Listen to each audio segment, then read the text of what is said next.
Inframan. I've never touched a man before. Tarzan the Ape Man. Shogun of Harlem. The Last Dragon.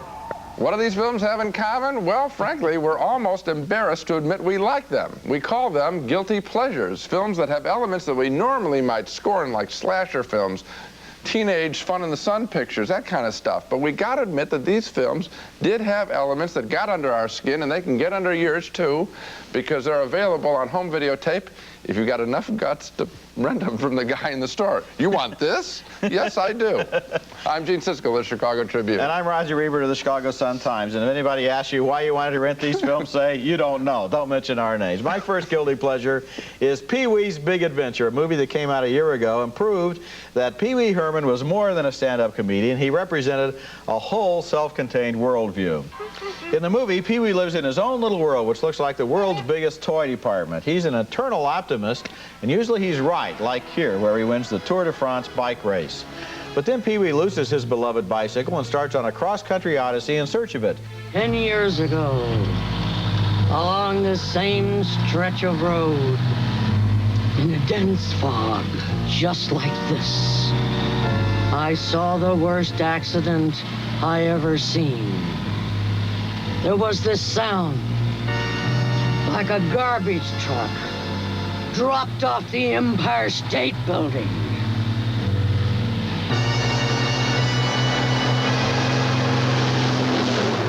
And when they finally pulled the driver's body from the twisted, burning wreck, it looked like this. I looked at Pee Wee's Big Adventure again the other night on video, and I was surprised all over again by how innocent, how playful, and how truly eccentric Pee Wee Herman really is. But the movie is not just a strange little man acting goofy. Pee Wee has created a whole fairy tale universe as consistent and fascinating as Alice's Wonderland or the world of the Hobbits and the Lord of the Rings. Pee Wee's Big Adventure is one of those movies like The Wizard of Oz, I think, that kids can look at in one state of mind while the grown-ups enjoy it on a completely different level. And I think people are doing that also with his Saturday morning TV show, too. Grown-ups are watching it. Well, I tell you, I didn't like the picture when it came out. I have enjoyed this character when he's had short bits on TV talk shows. Yeah. I just saw him host a while ago the Joan Rivers show, and he was acceptable in that format, in short bits, but in a long film, I thought it was just much too much. The gimmicks that I saw, like the putting on the shoes at the beginning of the film and all that kind of stuff, his little bedroom and all that, just seemed to me too predictable. And the nya fights back and forth got to me. I can't recommend it. I don't know. I think you kind of have to be in a certain state of mind to take Pee Wee Herman. And to be sure, in the long a feature length, there's a lot of Pee Wee Herman. Yes, this might be one to kind of show 10 minutes of every night as a short subject. Go to the refrigerator. But I had a lot every of fun 5 minutes. anyway. I enjoyed it. My first guilty pleasure is an R-rated, fun in the sun love triangle called Summer Lovers, which was knocked when it first came out in 1982. And frankly, I have to admit, I gave it a few shots too. Daryl Hannah, the mermaid from Splash, and Peter Gallagher play a couple of young American lovers who take a summer vacation in the magnificent Greek islands. And while she is uptight about the nude beaches, he runs into a free-spirited young Frenchwoman who turns him on with her body and spirit. That's Valerie Knesset as the French woman, and she's quite appealing, as is Daryl Hannah, who gives a solid performance as a scared young kid who eventually decides to play along after resenting the other woman. I came here to simplify my life. Why?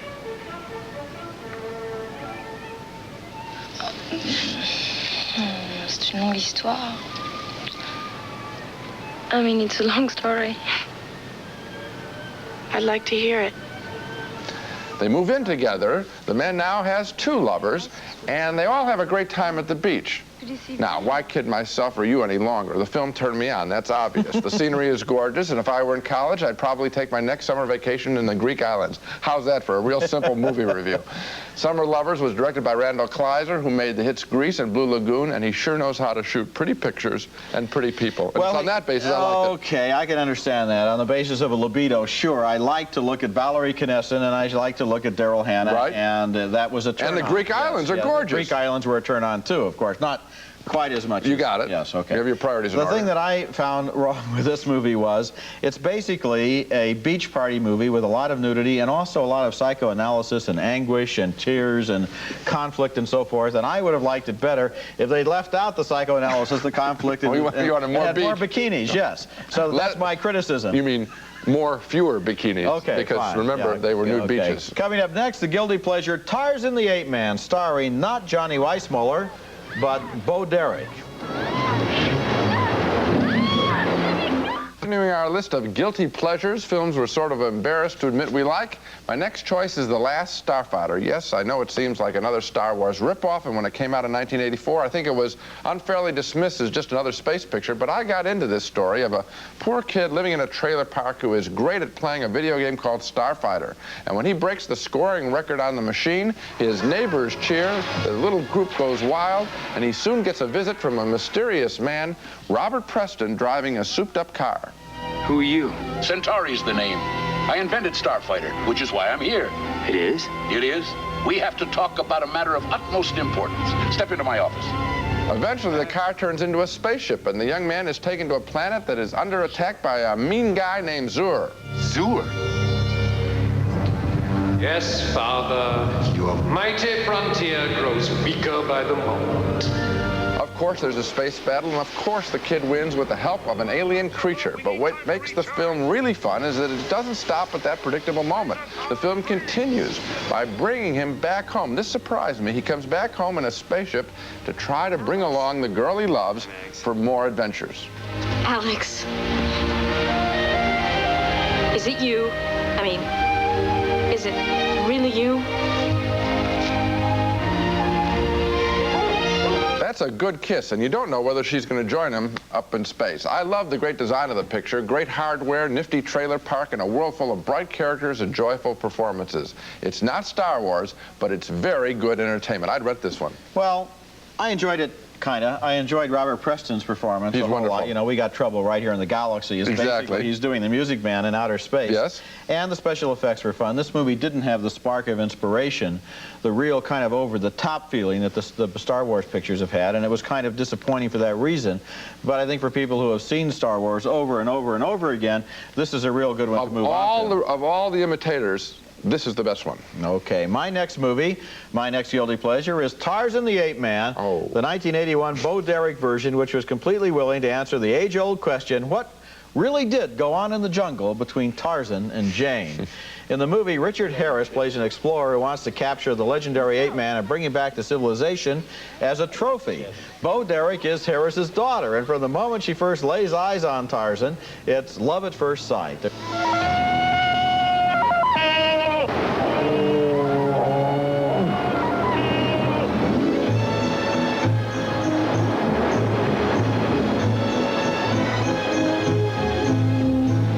There's even a certain innocence in the way she regards this handsome savage, and I like the way the movie used its jungle animals. The movie's ending is completely ridiculous as Bo is taken prisoner and Tarzan rides to the rescue, but then, you know, my favorite part of all the Tarzan movies is always when Tarzan calls on his friends, the elephants, to back him up. Tarzan the Ape Man was not a great movie. I mean, let's face it, it wasn't a great movie, but it was an entertaining movie, and Bo Derek brought a real charm to her role as the civilized schoolgirl in love with the King of the Apes. Whenever, as a kid, I went to those Tarzan movies, and later on watching them on television, I always wondered, why were Tarzan and Jane always standing around talking all the time? I mean, there must have been something more fun than that to do in the jungle, and Bo Derek has figured out what it was. All right. Doesn't your review really come down to, I mean, you talk about the animals and everything else.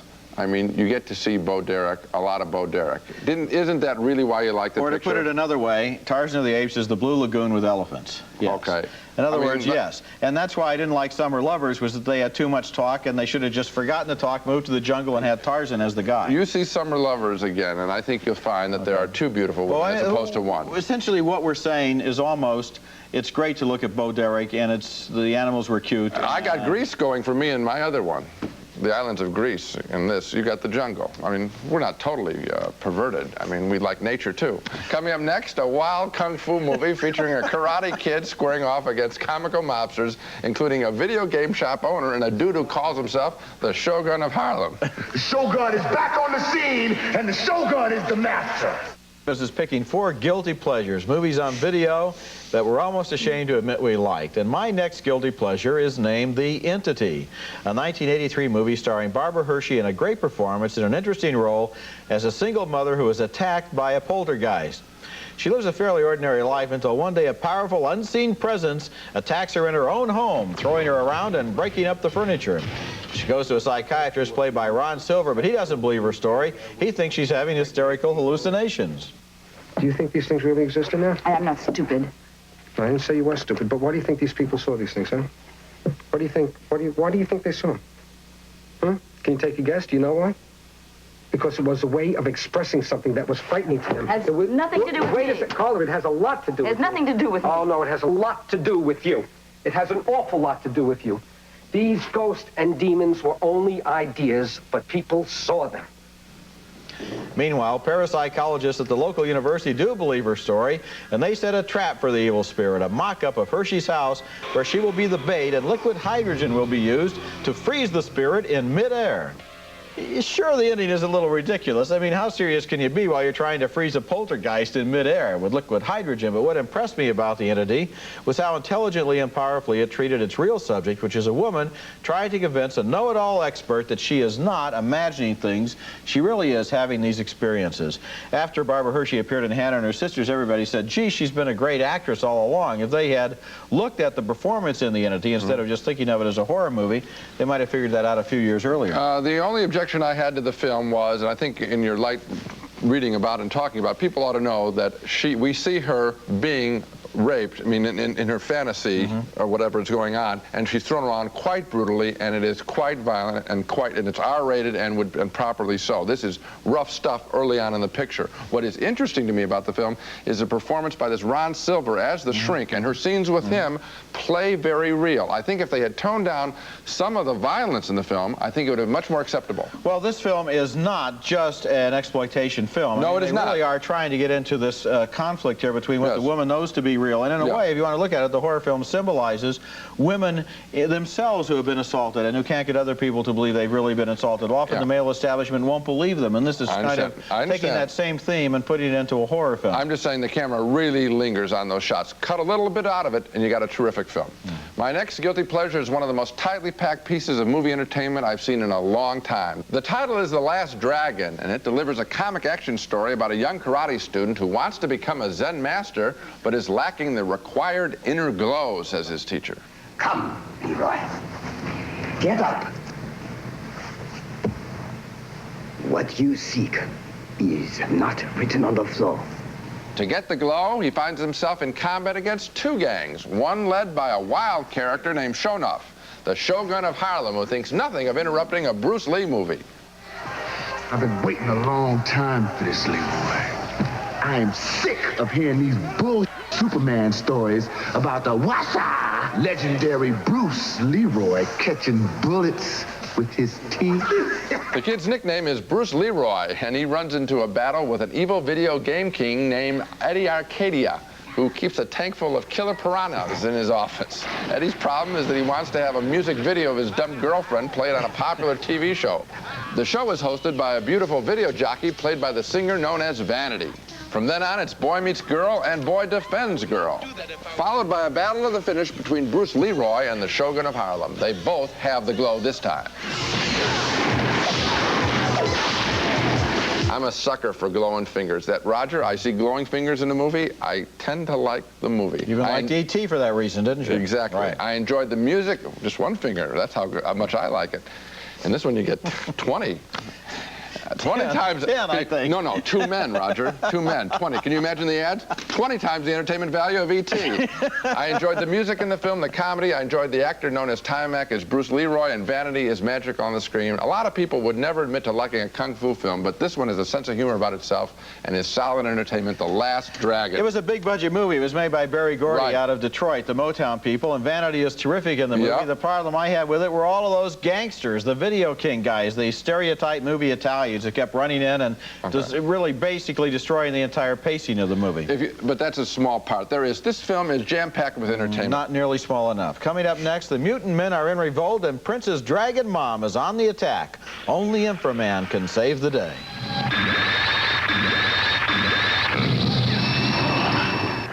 My final guilty pleasure, a film I'm embarrassed almost to admit I like, is a film that starts out like a mad slasher movie, except it turns out to be a rubber knife. Little brother's having fun with his sister. And I don't think I've knocked any other category of film more often than slasher pictures. But this movie, The Funhouse, gets beyond that very quickly when it tells the story of 4 teenagers, 2 couples, who visit a carnival and have a lot of fun until one of the guys makes a suggestion about staying a little bit longer. Let's spend the night.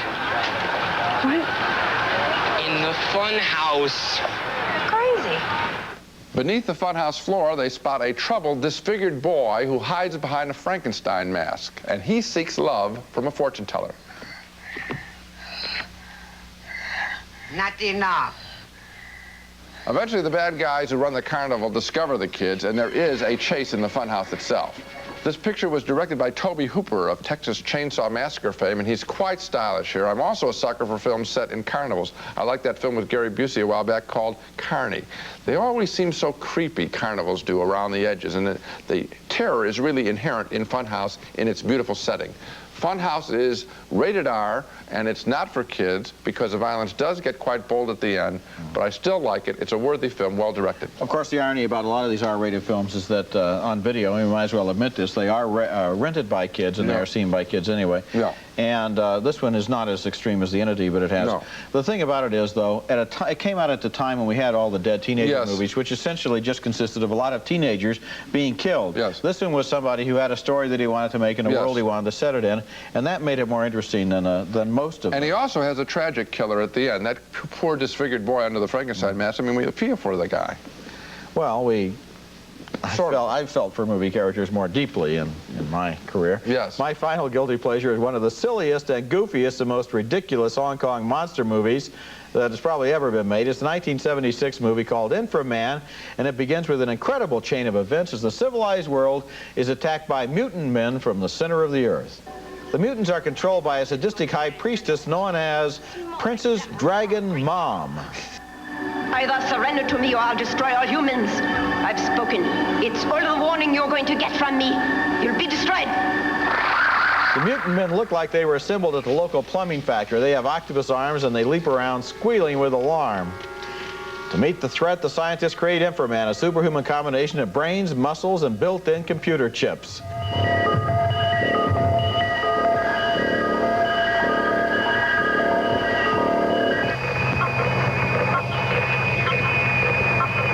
Then it's a showdown for control of the Earth between Inframan and the Mutant Men, with Prince's Dragon Mom calling the shots.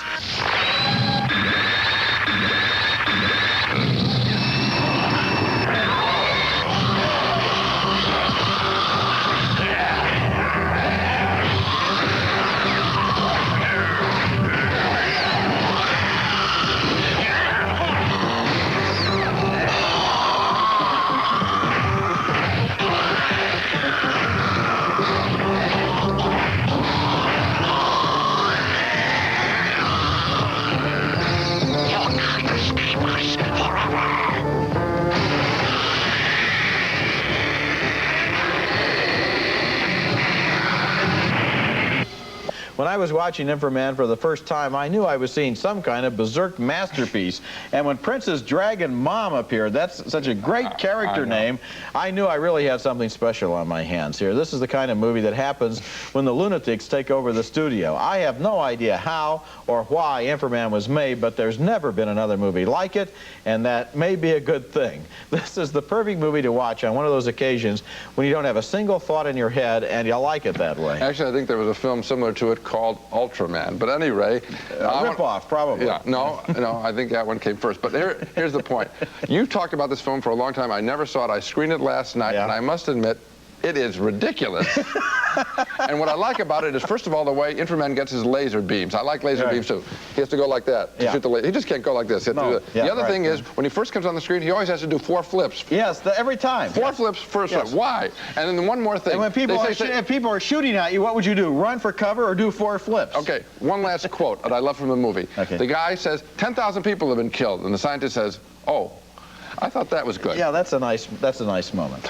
Now let's recap each of our guilty pleasures. My choices included the wacko comedy Pee-wee's Big Adventure, Barbara Hershey in the horror movie named The Entity, the Bo Derek version of Tarzan the Ape Man, and the bizarre and goofy Hong Kong science fiction thriller Inframan. For me, my guilty pleasures are Summer Lovers, 3 beautiful kids in the Greek islands, The Last Starfighter, more than just a Star Wars ripoff. Also, The Last Dragon, the kung fu comedy. And finally, The Funhouse, a genuinely scary and colorful and even a little bit tragic horror film. There, I've named them.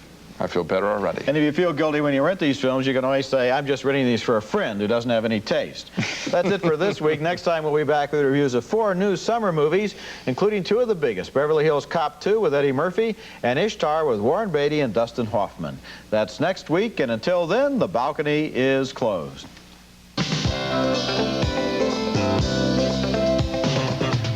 Raisinets and Goobers are playing everywhere, starring plump, juicy raisins and great golden peanuts. Both now feature creamy Nestle milk chocolate. Olive oil from Spain makes chicken, seafood, and vegetables taste fantastic and has no cholesterol. What a healthy idea. Olive oil from Spain. Fly free with finesse on American Airlines. Look for details and $1.50 in coupons in your May 17th Sunday paper. Nothing less than beautiful. Nothing less than finesse. New Glade Litter Fresh. Cat lovers will love the way new Litter Fresh works to eliminate litter box odors.